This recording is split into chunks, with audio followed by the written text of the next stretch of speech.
Le sujet du contrôle des frontières et des migrations suscite des réactions diverses, mais une idée revient régulièrement, celle que les frontières sont des passoires. Si aux États-Unis ce thème est associé à la construction de murs à la frontière mexicaine avec Donald Trump, l'Europe a connu plusieurs actions des groupes d'extrême droite, comme Génération identitaire à la frontière franco-italienne en avril 2018.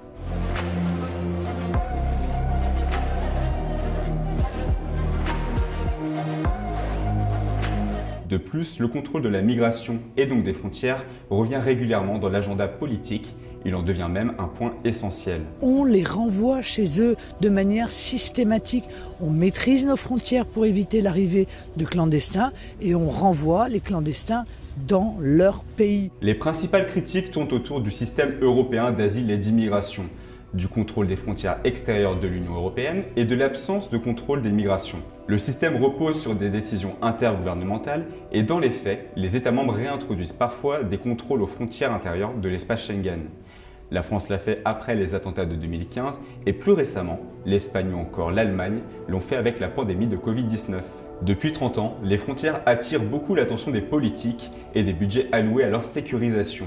On assiste également à la fétichisation de l'enjeu migratoire à la frontière et de la traversée clandestine de nuit, ce qui dessert la compréhension des dispositifs frontaliers. Ce discours politique projette une idée comme quoi les frontières seraient une enveloppe territoriale des États, qu'on ouvre et ferme selon les circonstances.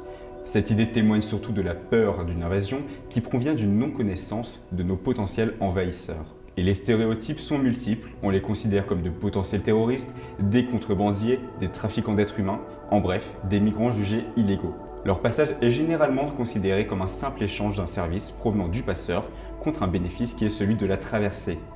Mais cette relation est surtout source d'interaction et de coopération. Les frontières sont donc des processus sociaux et politiques partagés entre d'un côté le contrôle sanitaire, migratoire et douanier et la facilitation de la circulation de biens, de main-d'œuvre, de capitaux ou de données. En Europe, depuis les années 90, des milliards d'euros ont été alloués au contrôle frontalier.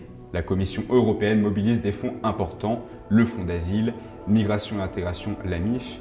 L'équivalent de 3 milliards d'euros ont été alloués ces 7 dernières années pour aider entre autres les pays du sud de l'Union européenne à gérer les arrivées des personnes et organiser les retours pour les États membres.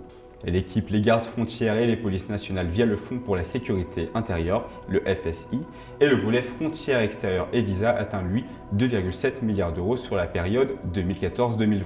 L'agence Frontex, transformée en 2016 en agence européenne de garde frontières et de garde-côtes, est en pleine expansion. L'objectif est de constituer un corps permanent de 10 000 agents en 2027 et de disposer de son propre équipement avec un budget de 2,2 milliards d'euros sur la période 2021-2027. Si elle dépend des contributions des États membres, Frontex a mené des opérations de surveillance en mer Adriatique et en mer Égée en 2014 et porté assistance à des États comme la Grèce en 2020. D'autres opérations militaires comme le NAVFOR Med ont patrouillé sur la Méditerranée en 2015 pour mettre fin à l'arrivée d'embarcations. Son fonctionnement est toutefois entaché par des accusations de violence et de violation du droit d'asile. Aujourd'hui, le contrôle frontalier européen passe de plus en plus par le développement de la data. On enregistre les données biométriques et de voyage, mais aussi les refus d'entrée aux migrants non européens. Pour fin 2022, l'objectif est d'arriver peu à peu vers l'élaboration d'un ETIAS, qui a pour but de préautoriser avant le départ la venue dans l'espace Schengen. Enfin, la militarisation de la frontière sud de l'Union européenne est continue. Elle passe par la constitution en Grèce et en Italie de centres de tri de personnes arrivées pour évaluer leur éligibilité à l'asile, mais aussi par des accords avec des pays tiers, comme par exemple celui entre la Grèce et la Turquie, qui depuis 2016 reprend les demandeurs d'asile déboutés qui ont atteint la Grèce. D'autre part, on constate également que les décisions de renforcement de ces contrôles demeurent déconnectées de la réalité des migrations internationales. Ces décisions focalisées sur la frontière et sur sa porosité peinent ainsi à intégrer les facteurs migratoires familiaux, politiques, économiques et démographiques, tant dans les pays de départ que dans les pays d'accueil. L'attention est surtout portée à des indicateurs de succès du contrôle, le nombre d'arrestations ou de saisies de drogue, dont les variations reflètent davantage les pratiques des agences de contrôle que l'évolution des migrations. Et force est de constater que les migrations s'adaptent, contournent ou subvertissent les blindages frontaliers. Des travaux récents estiment d'ailleurs que les migrations ouest-africaines en Europe restent faibles par rapport à la population totale. Les 3/4 d'entre elles se déroulent avant tout sur le continent, vers le Nigeria, la Côte d'Ivoire, le Gabon ou l'Afrique du Sud, et non pas vers l'Europe.